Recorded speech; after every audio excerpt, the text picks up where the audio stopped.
Mindset, a daily dose of practical wit and wisdom with a professional educator and trainer, Amazon best-selling author, United States Marine, television and radio host, Paul G. Markel. Each episode will focus on positive and productive ways to strengthen your mindset and help you improve your relationships, career goals, and overall well-being. Please welcome your host, Paul G. Markel. Hello and welcome back to the Morning Mindset Podcast. I am your host, Paul Markel. Thank you once again for being a part of our listening audience. I truly appreciate it. And if I say that too often, if I thank you too often, well, what you can do to get me to stop is write me a letter at morningmindsetpodcast.com and say, Paul, stop thanking me. I don't want you to thank me anymore. All right. But until then, I'm going to continue to thank you. Now, during the previous episode, we talked about memories as Christmas gifts. Because most of us have a lot of stuff. At least I do. I have a lot of stuff. And I don't really need stuff. And I think that I'm at that time in my life where I'd rather have the memories than the stuff. So what did we do here just recently? Well, my family and I, we went out to the woods. Yes, that's right. We went up into the mountains, into the national forest, and we harvested our own Christmas tree. That's right. I bought the tag, and we stalked and hunted and took it out. Now, I probably could have been doing this when I was younger, when I lived in Ohio or even Mississippi, because, I mean, let's face it, there's pine trees, evergreen trees just about everywhere in America. But here in the West, the National Forest Service actually encourages people to go into the woods and harvest their own Christmas trees. And you go into the office and you give them a $10 bill and they give you a yellow or pink or orange tag, whatever it happens to be that year, and a little pamphlet and instructions on how to harvest a Christmas tree in case you couldn't figure it out for yourself. Yes, indeed. And they even tell you what you should take along with you when you go out into the woods to get your own Christmas tree. So we did. This is the second year in a row that we have done that. Last year we did it, and it was quite the adventure.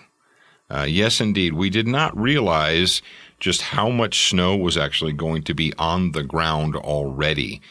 We went up above 8,000, I guess, close to 9,000 feet to get our Christmas tree last year. This year, we were a little bit more worldly and a little bit more wise, and we did not venture as far up into the mountains, but we were still, I guess, around 8,000, maybe 8,500 feet up. And up there, the snow was about 2 feet deep or so, way deeper than it is in town. But we went up, we parked, we went out, and we got our tree. Now, is the Christmas tree, the tree that we took out of the woods, does it look as full and attractive as a Christmas tree lot tree? Those that are specifically grown on a Christmas tree farm. They were planted and raised and basically genetically designed to be fluffy, full Christmas trees. The answer is no. The tree actually looks like a native evergreen tree that you would get from the forest in the mountains.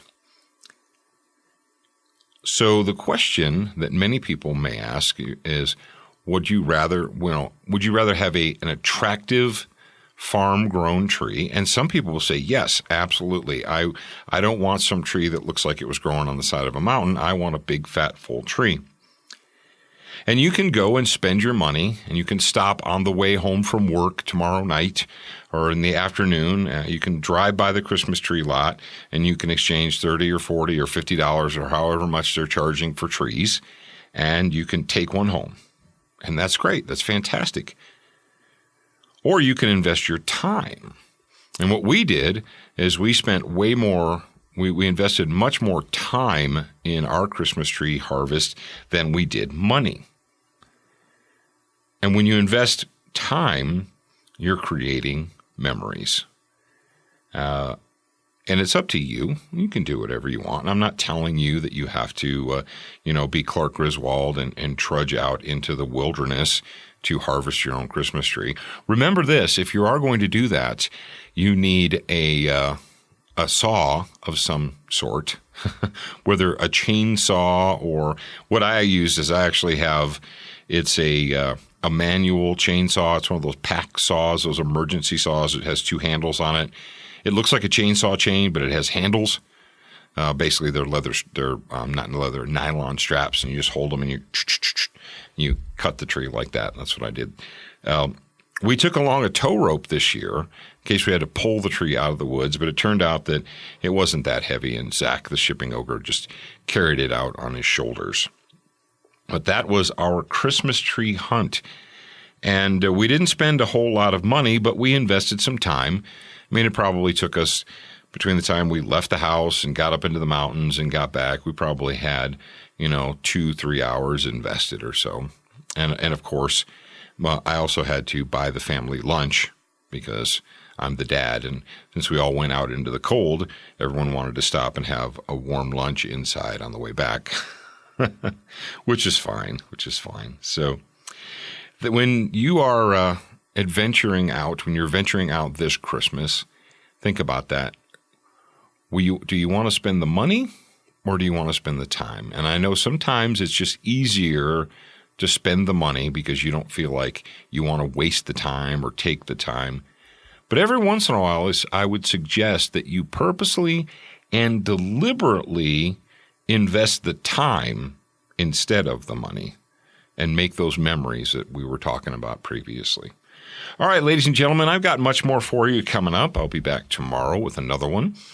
And as the Christmas season quickly approaches, if there is someone in your life that you feel would benefit from the Morning Mindset podcast or the Morning Mindset concept, you can either go to morningmindsetpodcast.com, follow the links, and get them the book, Morning Mindset, a 30-day plan for a more positive and productive life. The book is available as a signed copy from our official website. You can also get a coffee mug, a motivational coffee mug that you can look at every morning when you're listening to this. That's pretty cool.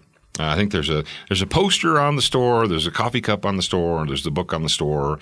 And if you don't want any of those, you can just go to Amazon.com and type in the word Paul Markel. That's me, Markel, and all of the books that I have written will pop up in front of you, including the Morning Mindset book. So get it, buy it. I'm sure that as you listen to this, you have plenty of time to get it before Christmas if you want to give it to someone as a gift.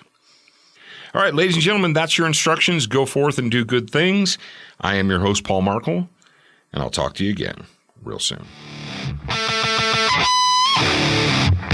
Thank you for spending time with us today. To get show notes, submit a topic request, and for more from your host, Paul G. Markel, visit morningmindsetpodcast.com. That's morningmindsetpodcast.com. Please leave a review for this podcast on your favorite podcast player. We appreciate your time and effort, and we look forward to reading your honest feedback.